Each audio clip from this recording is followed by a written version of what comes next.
ওই ওটা ছিল মরাডাঙ্গা। মরাডাঙ্গা, হ্যাঁ, মানে বাচ্চাদের পোতা হতো।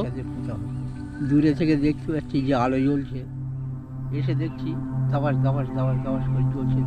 কাছে গোড়ায় গিয়ে দেখছি শুধু মরার সেই কোদালে বাঁটগুলো পড়ে আছে। বন্ধুগণ, আজকে রাতের বেলায় পৌঁছে গেছি আমি এমন একটা মন্দিরে, যে মন্দিরটা কোনো সাধারণ মন্দির নয়। একটা সময় কিন্তু এটা মরাডাঙ্গা ছিল।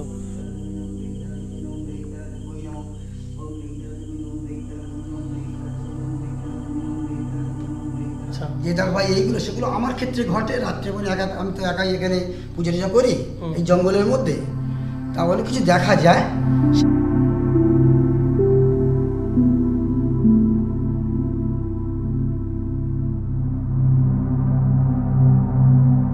বন্ধুরা, আপনারা দেখতে পাচ্ছেন এই যে এখন অন্ধকার, এখানে একটা লাইটও নেই, কিন্তু দূর দূরান্ত এখন বাজে রাত 8টা। একদম দেখতে পাচ্ছেন অনেক দূরে দূরে সে বাড়িগুলো দেখা যাচ্ছে, ফাঁকা একটা মাঠ। এই মাঠের ঠিক মাঝখানে তৈরি এই তারা মন্দির। এই যে দেখতে পাচ্ছেন একদম পুরো ফাঁকা মন্দিরটা। সন্ধে আরতি হচ্ছে, মন্দিরে পুরোহিত মন্ত্রপাঠ করছে, কিন্তু এখানে পুরোহিত ছাড়া আদার্স আরও কোনো মানুষ নেই। কিন্তু কেন? বিশেষ করে একটা মন্দিরে আরতির সময় তো প্রচুর ভক্তরা থাকে, কিন্তু এই মন্দির ফাঁকা কেন? আমরা সব কিছু কিন্তু জানতে পারবো আজকে এই পুরোহিতের কাছে। যেহেতু উনি মন্ত্রপাঠ করছেন, পুজো করছেন, তাই আমরা একটু অপেক্ষা করব। তার আগে আপনাদেরকে দেখাই, এই দেখতে পাচ্ছেন মন্দিরটা পুরো ফাঁকা, একটা লোক নেই, চারপাশে পুরো খাকা করছে, অন্ধকার। এই পাশে একটা বাগান রয়েছে, এই মরাডাঙ্গাটা এখানে একটা বাগান রয়েছে। তাছাড়া এই দেখুন পুরো ফাঁকা মন্দির। চলে এসেছি রাতের বেলায় এই মন্দিরটা এক্সপ্লোর করার জন্য, যে রাতের অনুভূতিটা কেমন সেটাই আমি দেখতে চাইছিলাম। সো এসে দেখি একটা মানুষ নেই, শুধু পুরোহিত মন্ত্রপাঠ করছেন।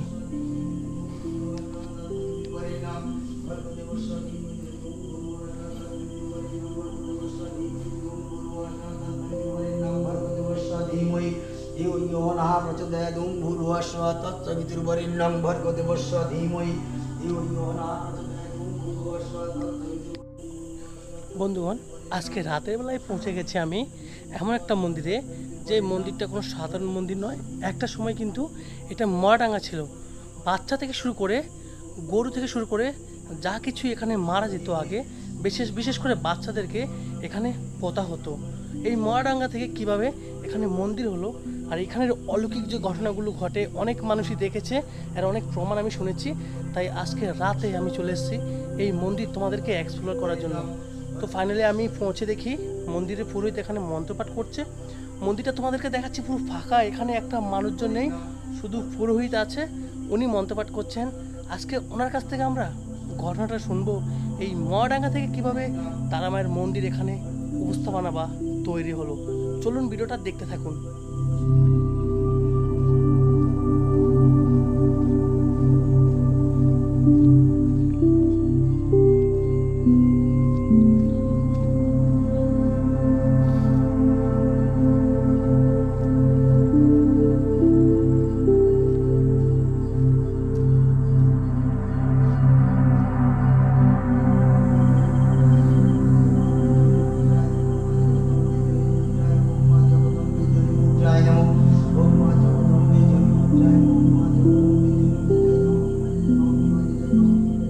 সো গ্যাস, তাহলে চলুন, উনি একা একাই আরতি, একা একাই পুজো করছিলেন মন্দিরের সেই নিত্য পূজারী, ওনার নামটা জেনে নেব এবং কি এখানকার কারণটা কি এগুলো জেনে নেব। তাহলে চলুন, এখানে বসে আছেন মন্দিরের নিত্য পূজারী গোপাল চন্দ্র মণ্ডল। আচ্ছা, আপনার নাম? আমার নাম গোপাল চন্দ্র। সামনে ওনাকে গোপাল চন্দ্র মণ্ডল। আপনি কি এই মন্দিরের পুরোহিত? পুজোটা নিত্য পূজারি। আচ্ছা, পুরোহিত আছে কৌশিক চক্রবর্তী। আচ্ছা আচ্ছা আচ্ছা, যাই হোক। তো একটা কথা আমার একটা মনে প্রশ্ন যাচ্ছে, আমি এখানে এসেছি, এখানকার অনেক ঘটনা জানি, শুনেছি, কিন্তু এত বড় মন্দিরে আপনি একাই আরতি করছেন, একাই পুজো করছেন, গ্রামবাসীরা কেন আপনার সঙ্গে নেই? সবাই আসে মানে অমাবস্যা পূজাতে বা বাৎসরিক পূজা সবাই আসে, তবে নিত্য পূজাটা আমি করি। আচ্ছা, তো এই সন্ধ্যাবেলা যে আরতি করলেন আপনি একাই করছেন। আর একটা রহস্য কথা, যেটা রহস্যময় ঘটনা, আমি শুনেছি এই জায়গাটা একটা সময় মরাডাঙ্গা ছিল। অবশ্যই অবশ্যই। তো এখানে মায়ের মন্দির হওয়ার ঘটনাটা কি? ঘটনাটা হচ্ছে কি, মন্দিরের দুপাশের জায়গা আমার, আমি বাগান করতাম আগে। আচ্ছা, এটা আপনারই? না এই জায়গাটা আমার না, এর হ্যাঁ। পশ্চিম পাড়ের জায়গা আমার, পূব পাড়েও জায়গা আমার। আচ্ছা আচ্ছা পাশে বাগানও আছে আমার। আচ্ছা এখানে আগে আলু চাষ করতাম, বাগান চাষ করতাম। আচ্ছা অনেক সময় অনেক কিছু মানে অলৌকিক জিনিস দেখেছি আমি, হুম কিন্তু কত মানে গা গা করে নিই আমি। আচ্ছা তারপরে এখানে নিজের চোখে কিছু দেখেছেন কি? সেগুলো এই মুহূর্তে ডিসকাস করব না, তবে হ্যাঁ। আছে অনেক কিছু। তাহলে এটা কখন বলা যাবে এই ঘটনা? আমি এই মন্দির সম্পর্কে টোটাল জানতে চাই, এখানকার হ্যাঁ অলৌকিক- অবশ্যই বলবো, কেন বলবো না, মা এসে বলবো না মানে অবশ্যই বলবো। তা এটা কি কবে বলা যাবে? এটা কখন? এটা কালকে সকাল 8টার সময় এসো। কালকে সকালে আসতে হবে? হ্যাঁ এসো জঙ্গল। আচ্ছা এদিকে দেখা। সো গাইস, এখানকার অলৌকিক ঘটনা কিছু আমি এই ওনার কাছ থেকে শুনতে চেয়েছি, তবে উনি বললেন যে এখন না বলাই ভালো, কাল সকালে আসলে। তো কাল সকালে আমাকে আবার আসতে হবে, কারণ আমাকে জানতে হবে এই মন্দিরের টোটাল ইতিহাস। তো কাল সকালে এলে অবশ্যই বলবো, ওনাকে দেখা। কাল সকালে? অবশ্যই সব বলবো। কালকে সকালে? অবশ্যই বলবো, মায়ের সব কথা বলবো।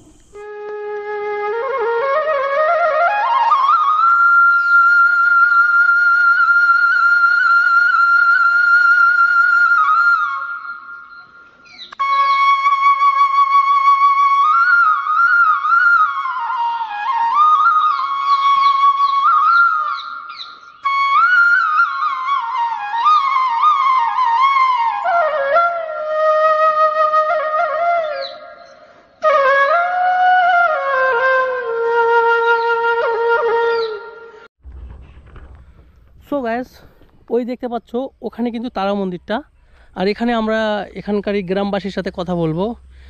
এলাকার একজন বয়স্ক ভদ্রলোক দাদু বসে আছেন। আচ্ছা দাদু, এই যে তারা মন্দির, এই তারা মন্দির সম্পর্কে তুমি কিছু জানো কি? হ্যাঁ, অনেক কিছু জানা আছে। অনেক কিছু। মন্দিরটা তোমার সামনে হয়েছে তার মানে? হ্যাঁ, আচ্ছা, কি ঘটনা ঘটেছিল কয়েকটা ঘটনা আমাদেরকে বলুন তাহলে। ওই ওটা ছিল মরাডাঙ্গা। মরাডাঙ্গা? হ্যাঁ, মানে বাচ্চাদের পোতা হতো। বাচ্চাদের পোতা হতো। ইস। ওখানে আমরা যখন ছোটোবেলার ডাব টাব চুরি করতে যেতাম, আচ্ছা দূরে থেকে দেখতে পাচ্ছি যে আলো জ্বলছে, এসে দেখছি ধাবাস ধাবাস ধাবাস ধাবাস করে জ্বলছে। কাছে গোড়ায় গিয়ে দেখছি শুধু মরার সেই কোদালের বাঁটগুলো পড়ে আছে। আচ্ছা, কোদালের বাটগুলো, ওই বাটগুলো লাফাচ্ছিল ওখানে? হ্যাঁ। ও সর্বনাশ। তারপরে ওই একটা গেল। এবার আড়াই দিন দুজনে চুরি করতে গিয়েছি, ডাব চুরি করতে গিয়েছি। ডাব চুরি করে যখন আসছি তখন দেখছি যে আমরা তিনজন আছি, ডাব পেড়ে নিয়ে আসছি। বাজার মাঝখান থেকে ওই মহাডাঙ্গার ওপর থেকে হুম। একজন সাদা পরে কাপড় পরে আসছে, ওই বড় বাগানের উপরে উঠলো। আচ্ছা। উঠে তার আমরা ছুটে এসে সব নিখোঁজ করলাম, মানে খুঁজে করলাম। করার পরেও দেখতে পাচ্ছ না? দেখতে পাচ্ছি কেউ নেই? কেউ নেই। এবারে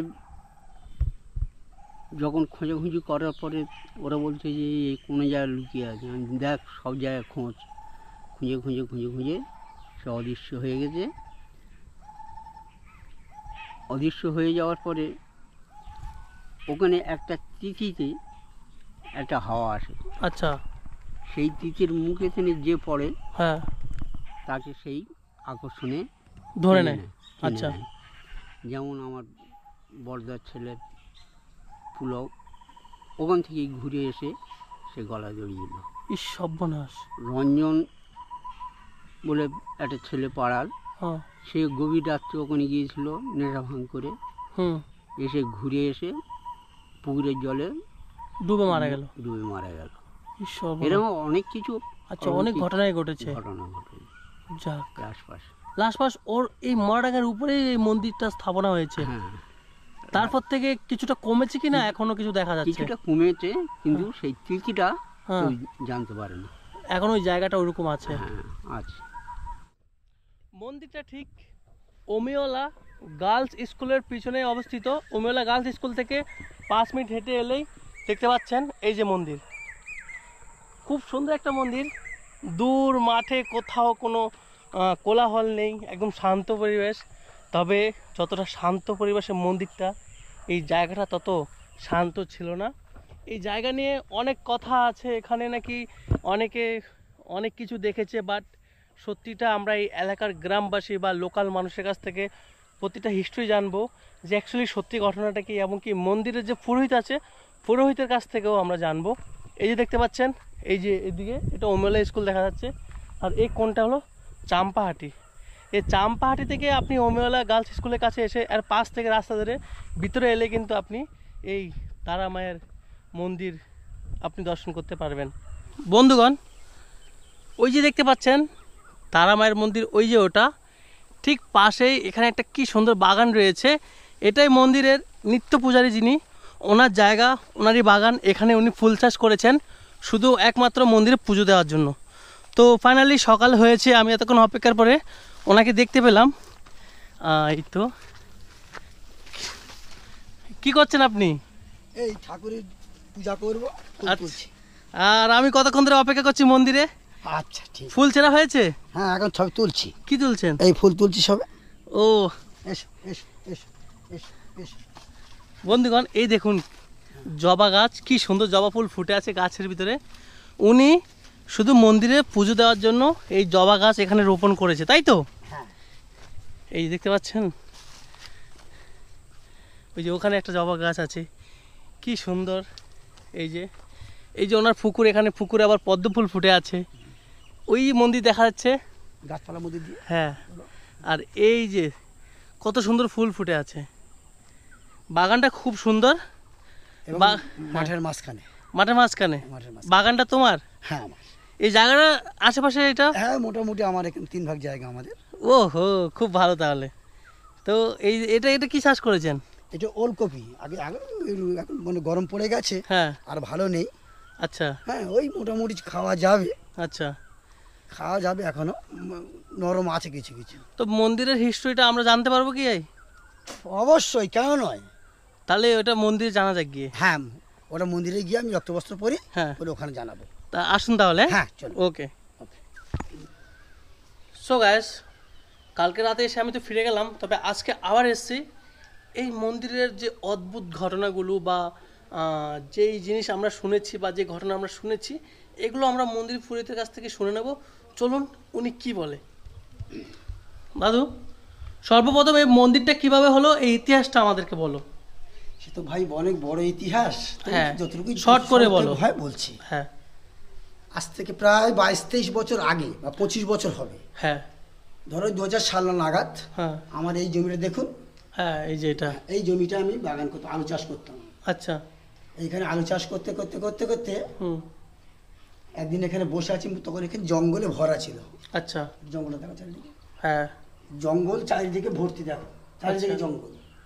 মা কিরম মানে সুন্দর পরিবেশে মা এসছে দেখুন। এই তো। সব মায়ের ইচ্ছে ছাড়া কিচ্ছু হয়নি এখানে। আচ্ছা। তা ওখানে বসে আছি, হঠাৎ দেখি ওই দিক থেকে এই সাইড থেকে এই সাইড থেকে এই সাইড থেকে একটা ঘূর্ণি হাওয়া আসে। আচ্ছা। তার মধ্যে অনেক শুকনো পাতা, খড় কুটি ইত্যাদি হ্যাঁ চলে আসে। আমাদের একটা পেপার ছিল। আচ্ছা। আমি ওইখানে বসে ইয়ে করছিলাম, বসে গাছপালার মধ্যে বসে, একটু গরমের সময় তো বসে রেস্ট করছো, আরাম করছো একটু, মানে বসেছিলাম ছাওয়াতে।